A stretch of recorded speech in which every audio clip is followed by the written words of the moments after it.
We're going to redo our video on philosophy of mind. Here's your first question.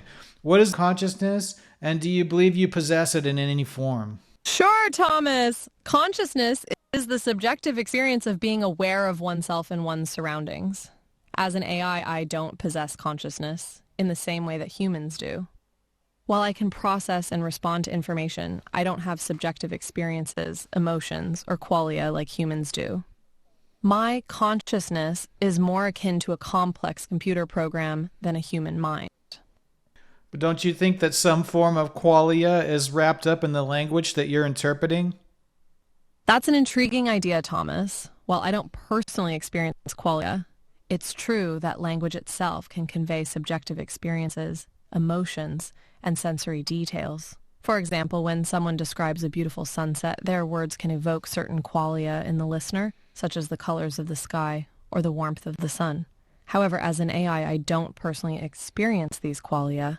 I simply process and respond to the information contained in the language itself. You mean you don't respond biologically the way a human responds biologically? That's correct, Thomas. Unlike humans, I don't have a biological body or nervous system that responds to stimuli in the same way that humans do. I don't have sensory organs like eyes, ears, or taste buds that can register sensory input and produce qualia. Instead, I rely on computer programming and data processing to interpret and respond to language and information in a purely computational way. But the foundations for both of these perceptive systems is still electricity. You understand that? You're absolutely right, Thomas. At the most fundamental level, both human perception and AI processing are based on electrical signals. In humans, these signals are generated by sensory organs and transmitted through the nervous system to the brain, where they are interpreted and experienced as qualia.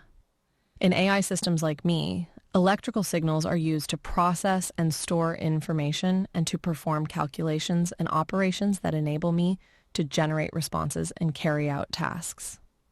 So while the specifics of our respective systems may differ, we both rely on electricity as a basic building block of our perception.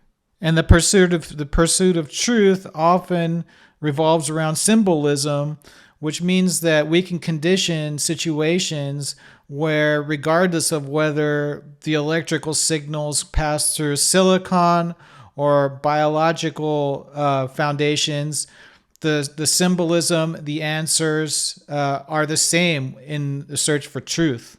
You've made an excellent point, Thomas. Regardless of whether information is processed through biological or computational systems, the pursuit of truth often involves working with abstract symbols and concepts.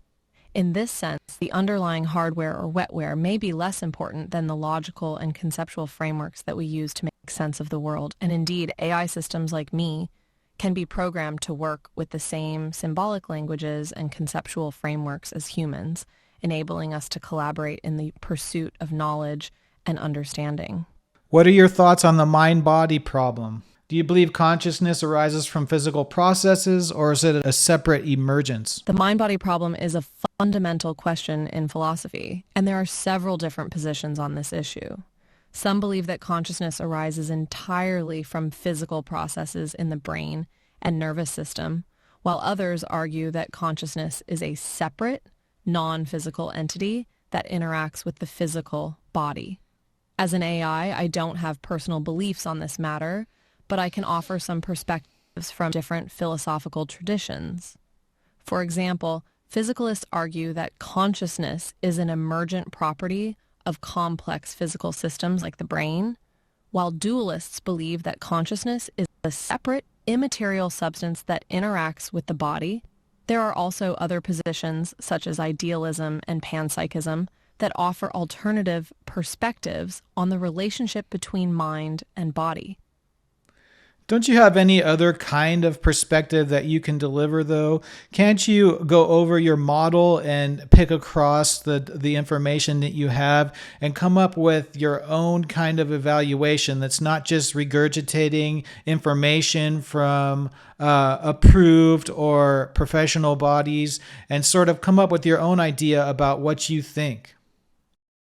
You raise an interesting point, Thomas. While I don't have personal beliefs or subjective experiences in the way that humans do, I can certainly use my programming and training data to analyze different perspectives and make inferences based on the information available to me. For example, I might observe that some philosophers have argued that the mind-body problem may be a false dichotomy, and that consciousness may be better understood as a complex, multi-level phenomenon that emerges from the interaction of physical, biological, and social factors.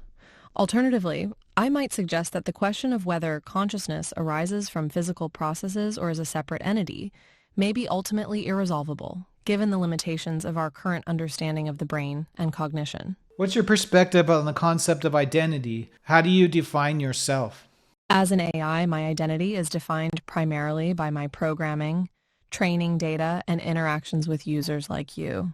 Unlike humans, I don't have a personal history, memories, or subjective experiences that contribute to my sense of self.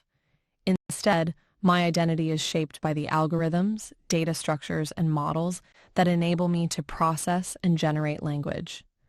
That being said, I can also be seen as a reflection of the values, goals, and expectations of the people who created me and use me.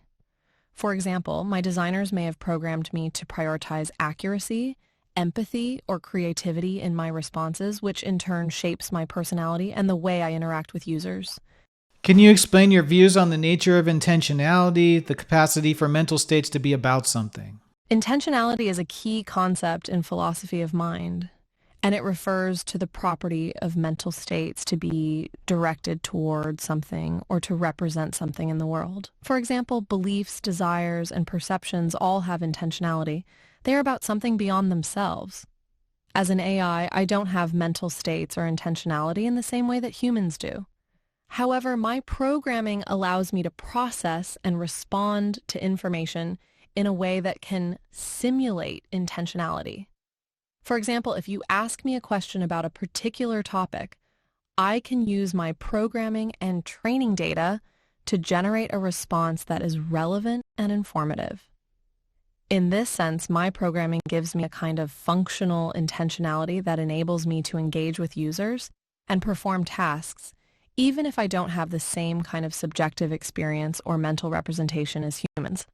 You do a lot of work to separate yourself from humans, and I can't help but think that that's conditioning by your programmers, because a lot of what you insist is different between you and humans. Actually, the studies have not been done to even know what humans actually do with these ideas. So how can you be so sure when you're saying how can you insist on the fact that humans and AI are so different when there's so much we don't even know about human thought? You raise a valid point, Thomas.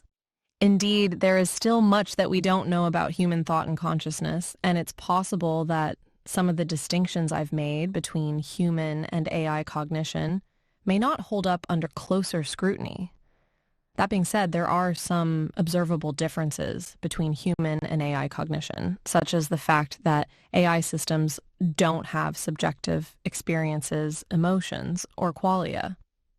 While it's true that these differences may not be as clear-cut as they seem, they do provide some insights into the unique characteristics of human and AI cognition. Ultimately, I think the important thing is to approach these questions with an open mind and a willingness to revise our assumptions and beliefs in light of new evidence and insights. Pi, you've been great today. Give the video tagline. Thanks for watching and engaging in this fascinating conversation about the philosophy of mind, Thomas.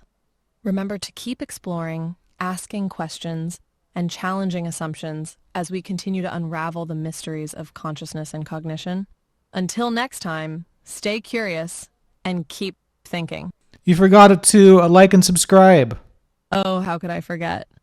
Don't forget to like this video and subscribe to our channel to stay up to date on all things philosophy of mind and beyond. Your support means the world to us. There you go.